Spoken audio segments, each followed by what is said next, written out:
वेगवेगळे होते. आता गुजरातला वेगळे पैसे वापरता का तुम्ही? हेच पैसे वापरता की नाही? पण तेव्हा काय होतं, प्रत्येक राज्याचे वेगवेगळे सिक्के होते. प्रत्येक राज्याचे कसे होते?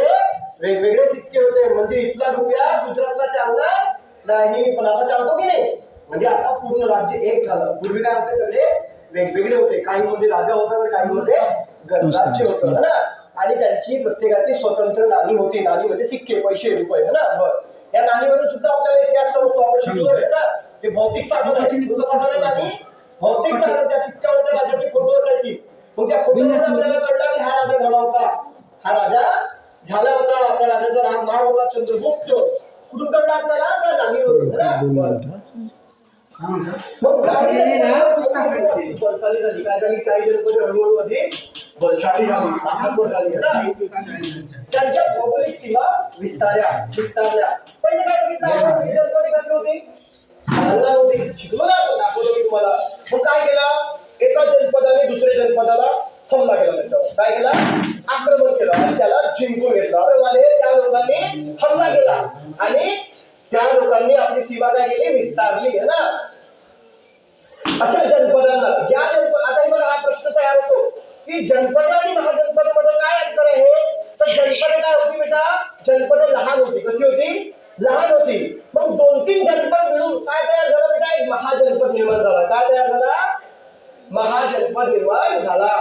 साहित्यातील उल्लेखांच्या आधारे असे दिसते की इसवी सन पूर्व 6व्या शतकापर्यंत महाजनपदामध्ये 16 महाजनपदांना विशेष महत्व प्राप्त झाले होते.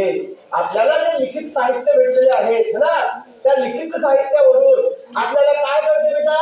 ही 16 महाजनपदे होती. किती होती? 16 महाजनपदे होती. त्या 16 महाजनपदामध्येही सर्वात म्हणजे सामर्थ्यवान बघा कोसल. कोणती? कोसल म्हणजे आजचा लखनौ. वत्स कोणती? वत्स. अवंती म्हणजे आजचा उज्जैन है ना.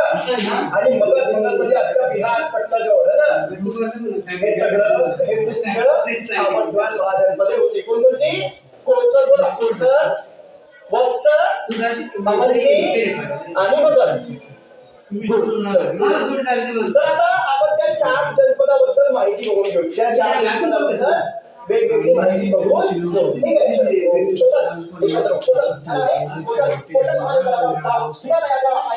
नेपाळ आणि उत्तर प्रदेशात काय झाला होता आपल्याला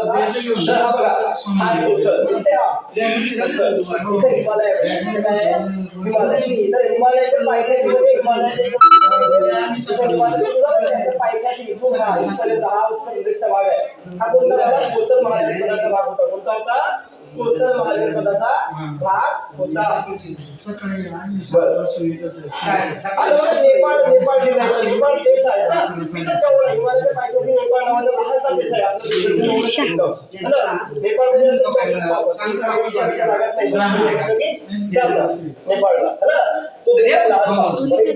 देश आहे. एकदम मोठे मोठे मंदिर, पूर्ण पहाडात आहे. बर्फ एकदम सुंदर. पण नेपाळपर्यंत हा कोसल राज्य विस्तारलेला होता. या राज्यातील श्रावस्ती, कुसावती आणि साकेत ही नगरे प्रसिद्ध होती. कोशलमध्ये प्रसिद्ध नगरे कोणकोणती होती बघा? श्रावस्ती, कुसावती आणि साकेत है ना. श्रावस्ती, कुसावती आणि